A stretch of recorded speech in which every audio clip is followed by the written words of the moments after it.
Nelly Sachs, both on the 10th of December 1891 and die on the 12th of May 1970, was a German-Swedish poet and playwright. Her experiences resulting from the rise of the Nazis in World War II Europe transformed her into a poignant spokesperson for the grief and yearnings of her fellow Jews.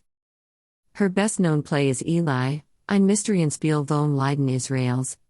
Other works include the poems Zeichen im Sand, 1962, Verzauberung, 1970, and the collections of poetry in den Wohnungen des Todes, 1947, Flucht und Verwandlung, 1959, Fahrt and Staublose, 1961, and Suche, nach Lebenden, 1971.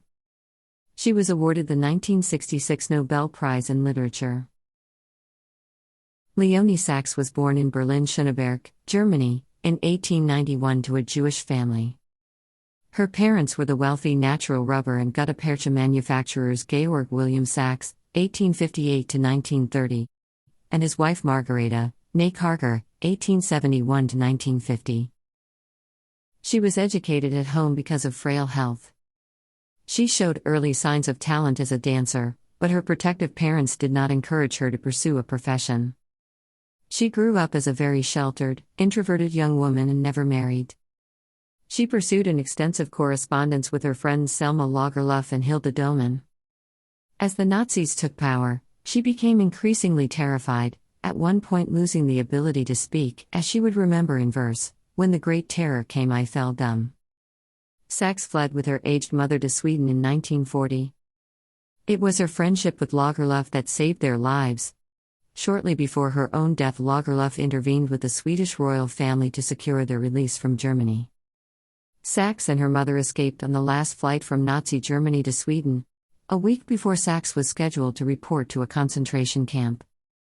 They settled in Sweden and Sachs became a Swedish citizen in 1952. Living in a tiny two-room apartment in Stockholm, Sachs cared alone for her mother for many years, and supported their existence by translations between Swedish and German. After her mother's death, Sachs suffered several nervous breakdowns characterized by hallucinations, paranoia, and delusions of persecution by Nazis, and spent a number of years in a mental institution. She continued to write while hospitalized, and eventually recovered sufficiently to live on her own, though her mental health remained fragile. Her worst breakdown was ostensibly precipitated by hearing spoken German during a trip to Switzerland to accept a literary prize.